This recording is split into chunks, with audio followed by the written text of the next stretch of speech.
With the new ban list, everyone is asking the question, what deck should I be playing right now? There are actually some decks that you might not even imagine playing that are actually secretly good and will be even better in the future. Starting with Centurion.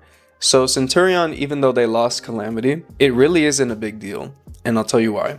So right now, the Centurion strategy can make some really powerful synchro monsters in making cards like Crimson Dragon to go into all the other powerful dragon synchro monsters like Blazar Dragon, etc. The good thing about Centurion as well is that they're actually getting really strong support in Rage of the Abyss, which is only a month away if you think about it. And with that support comes a really powerful Synchro 8 monster that searches Emblema cards, making the Emblema Oath line very, very consistent. And that will shoot Centurion up to honestly meta levels, in my opinion. I tested it out personally myself extensively, and it is really, really strong. So next sleeper deck actually we have is Infernoid Snake Eye, and even with Fiendsmith too if you want, but mainly Infernoid Snake Eye. So the reason why is because, as we all know, The Grass is Greener has come off the ban list, and it now creates a scene for Infernoids to actually make them a bit more consistent with them being sent to the graveyard by Grass is Greener, and with them being all in the graveyard, you can now access your bigger Infernoid effects like your Monster Negate, your Spell and Trap Negate to easily summon themselves out, and then you can also make your Link 3 monster, your Fusion 1 monster, etc. The plays are just honestly so accessible. And then obviously with the power of Snake Eyes, I mean, yes, they had Snake Eyes Ash limited and Snake Eyes Poplar limited, but you still have original Simple Spoils and you still have 3 Diabellstar and 3 Wanted.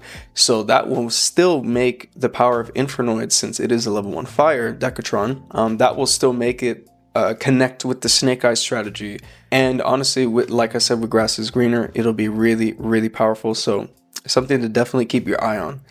Next, we actually have Illusion with Fiendsmith. Now, the reason why I say that is because the Chimera deck has access to actually a couple of light fiends, with them being, I believe it's Baphomet. I believe Baphomet is a light fiend. If Baphomet were to get negated by whatever reason, you can just go into your Fiendsmith combo, link him away into either Close Moon or even Sequence if you wanted, and then just keep going from there. So I really do think that the Chimera Fiendsmith strategy might actually be a top meta contender now, with cards like Appaloosa out of the way and even cards like Beatrice out of the way. Actually, that would kind of create a space where it was kind of awkward for Chimera to play into those like floodgatey type cards like Blue Tears, etc. Another deck to really, really keep your eye on, and in fact I would say because this plays the Fiendsmith engine, this might even be the top deck to watch out for.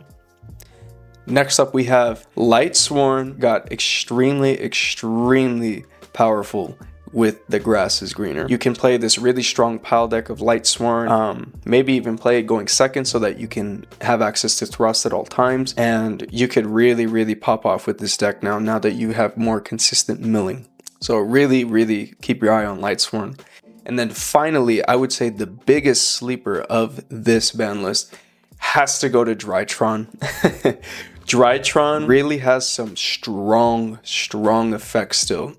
And the fact that Eva has come off the ban list now creates a space where you can better play the Herald package inside Drytron. Because even though many would think, oh, well, they lost Beatrice, so it's not going to be that consistent, it's actually, Drytron has a lot of starters. Even though the new support that they got from Infinite Forbidden wasn't that crazy, they still have access to 3 Nova, the field spell still searches, and all the Drytron monsters are still at 3. So they still have all the gas that they need to keep going.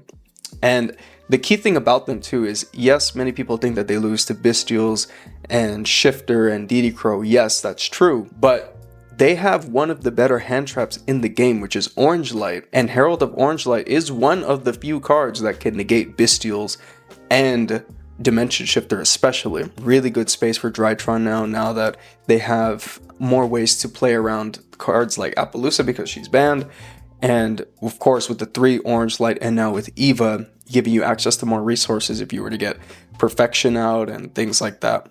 So I think Drytron will really, really shoot up in meta presence as time goes on. So thank you very much for watching, and bye-bye.